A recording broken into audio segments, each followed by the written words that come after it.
Rise up, start fresh, and see the bright opportunity in each new day. With this, I welcome you all, my dear students. Today, we will study Chapter 5 Singular and Plural. In this chapter, we will study what are singular nouns, what are plural nouns, what are the rules for converting singular nouns into plural nouns, and what are partitive nouns. Before starting with the chapter, let's revise. Nouns are the names of person, place, animal, or thing. Nouns can either be singular or plural. Now, first we will understand singular nouns. Nouns that are one in number are called singular nouns. For example, boy, tree, etc. Next, plural nouns. Nouns that are more than one in number are called plural nouns. For example, boys, trees, etc. Now students, we will study rules for converting singular nouns into plural nouns. Singular nouns can be made plural by adding s to the singular nouns. It means that the singular nouns can be made plural if we add s to the singular nouns. For example, boy becomes boys, book becomes books. Next, singular nouns that end in ch, sh, s, o, s, and x form their plural by adding es to the singular nouns. It means that the singular nouns which end with the letters ch, sh, s, o, s, or x can be made in the plural form by simply adding es to the given singular nouns. For example, church becomes churches, brush becomes brushes, bus becomes buses, potato becomes potatoes, dress becomes dresses, fox becomes foxes.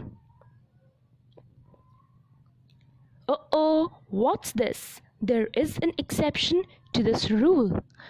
Under this exception, it states that the singular nouns, though are ending with the letter O, still they are made in the plural form by simply adding s to the given singular forms, like radio becomes radios, piano becomes pianos, video becomes videos. Next, singular nouns ending with f or fe are made plural by replacing f or fe with ves.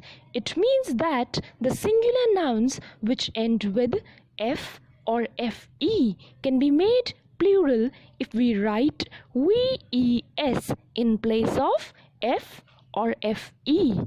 For example, leaf becomes leaves, wife becomes wives. Again, there is an exception to this rule. Here, we will form the plural of these given words in such a way. Roof becomes roofs, chef becomes chefs. Hoof can be written in both the ways in the plural form, hoofs or hooves. Dwarf can be written in both the ways in the plural form, dwarfs or dwarves. Next, singular nouns ending with y and having a consonant just before y can be made plural by writing ies in place of y.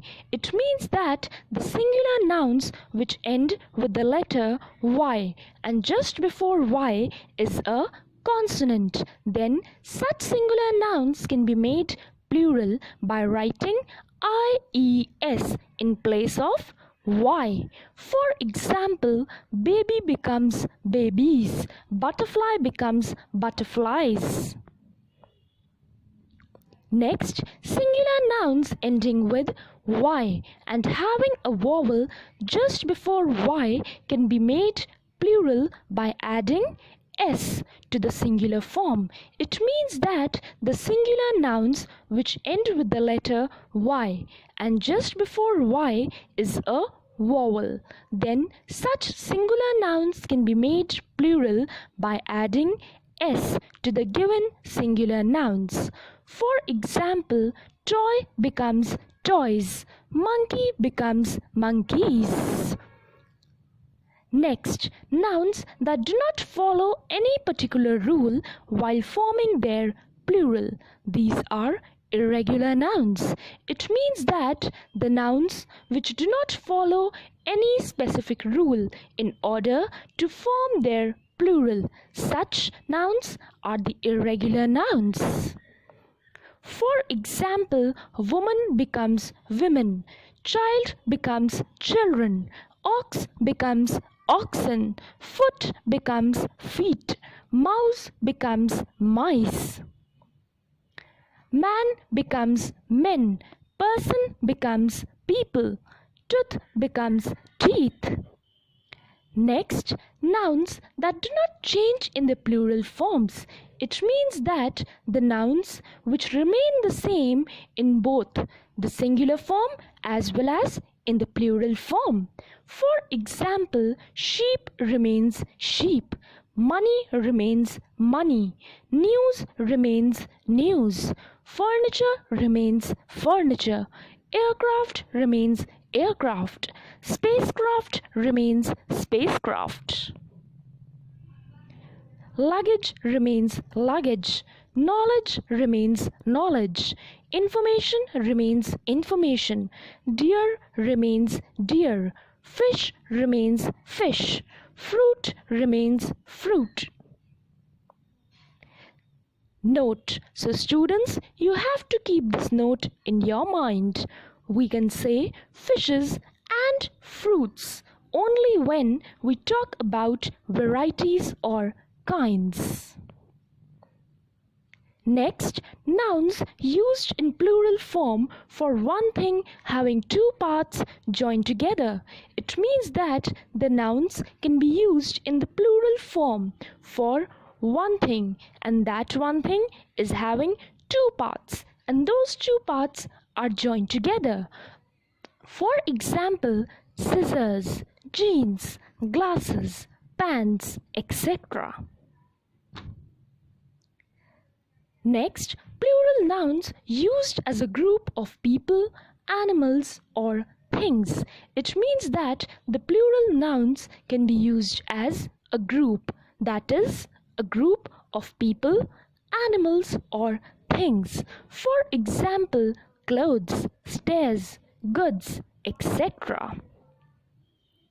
Now students, we will understand partitive nouns. Partitive nouns are the nouns used to count the uncountable nouns. Partitive nouns talk about only a part of the whole of something. Some nouns can be counted, like oranges, pens, etc. are called countable nouns, whereas some nouns cannot be counted, like milk, cheese, etc. are called uncountable nouns. But uncountable nouns can be made countable by using a partitive. So we can make uncountable nouns be counted by using a partitive noun. Examples of partitive nouns: a jar of jam, a drop of blood, a piece of cake, a pile of rubbish, a pinch of salt, a tube of toothpaste. So students, as you can see these highlighted words, so these highlighted words are the partitive nouns. Thank you, my dear students. This was all for today. Take care.